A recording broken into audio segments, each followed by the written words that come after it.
Here now is the man who did not make God his stronghold, but trusted in his great wealth and grew strong by destroying others.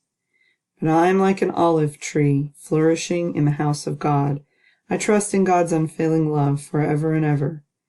For what you have done, I will always praise you in the presence of your faithful people, and I will hope in your name, for your name is good. That's the end of a psalm that David wrote during the time that this story happened, and we'll come back to the incident that it refers to in a minute.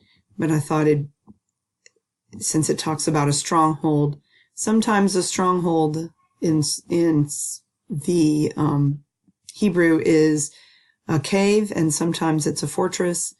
And so I thought that was a good way to start our video today. And we'll meet just very briefly some of the people that we're going to talk about. My children helped me with my illustrations this week because I had so many of them. So these are David's parents. We have the priests of Nob, and my daughter helped me out with the parents there, and also with Doeg, the Edomite. She wanted to make sure that he looked evil enough. She wasn't sure if he did, but he looked super creepy, so we'll see why later. And here's Saul, of course. And last of all, got to have David, and he has to have some mighty men with him. That's courtesy of my son, is David's mighty men. And also got to have sheep, because, yeah, it's David. It's got to have some sheep. All right, so let's start our story. And the first thing I want to talk about is that here we see David and his mighty men and his sheep over the city of Nob. Well, actually, it's not currently the city of Nob, but this is one of the possible locations of Nob, and it is called Shuafat, and it is a refugee camp. It doesn't really look like a refugee camp, but it's been there since 1965. That's when it became a refugee camp. And it's been there for so long that buildings have popped up, and now it's just this kind of really super troubled neighborhood in East Jerusalem. So you can see that this giant wall has been built around it. It doesn't look giant, but trust me, it's huge. And it's known for it's known for a lot of Palestinian unrest, and so that's why the big wall is there to protect it from the rest of Jerusalem. But there have been archaeological digs that we'll look at in a second. I just thought it was interesting thinking about David's story as a refugee starting off on possibly in a place that is almost a permanent refugee camp now. So anyhow, so that's Nob right there on our map today. There's the city of Nob. And that's where David starts. He comes to Nob as he's fleeing Saul, and he lies to the priests, and the priests give him bread and a sword. And he goes on from there to start his life as a fugitive. There's some of the archaeological digs there at Nob. And from Nob, he flees to Gath because he doesn't, if you need to go back and look at any of those, or if you want to know where they came from, because I like to give credit where credit is due for other people's pictures. There it is. From Nob, he flees to Gath. So he gets Goliath's sword and some bread, and then goes back to Goliath's hometown, because David's one of those guys that has more guts than is probably good for him. But anyway, they figure out this is a Philistine town they've been excavating that they're pretty sure is Gath. They remember who he is, and so they're worried about him being there, and he starts acting crazy, and just kind of eventually the king just gets tired of it and kicks him out. And so from there, we'll come back to that in a second. From there, he goes to Adullam. So here's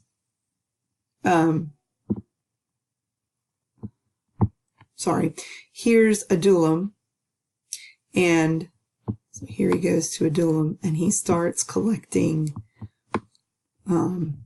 followers. People start flocking to him because, they're in distress and he's on the run. And so he starts building up this force, and his father's family comes to him as well. So part of his force is probably those people in his family. We know that his sister Zeruiah had several sons that end up being his generals. Well, 3 sons that end up being his generals. So this is what Adullam looks like. We're told he was in a stronghold there as well.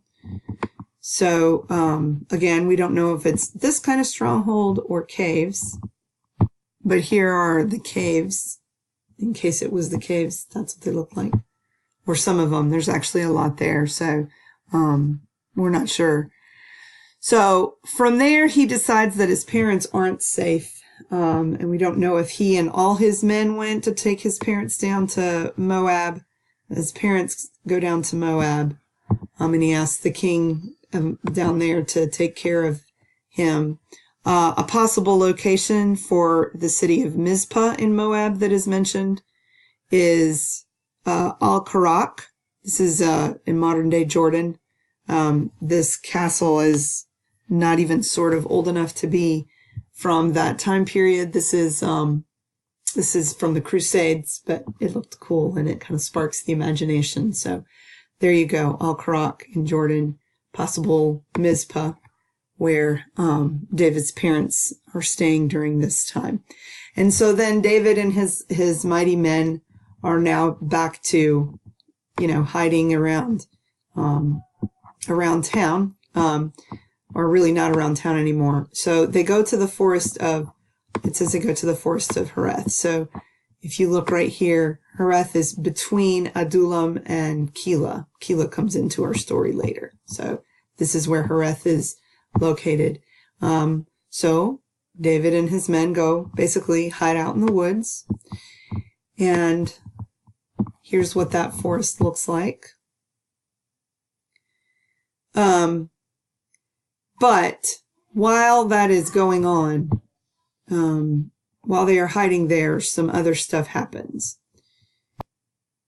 So at this point, up here in Gibeah, Saul starts getting upset at everybody, pretty much, for him not being able to find David.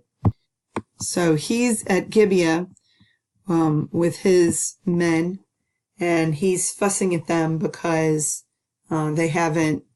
he's accusing them of helping David and conspiring. He's just kind of paranoid that everyone's conspiring against him, and none of them really, knows what to say except for Doeg the Edomite, who's mentioned as being in Nob when David is getting his supplies. And now we know that he was really paying attention to what's going on because he accuses the priests.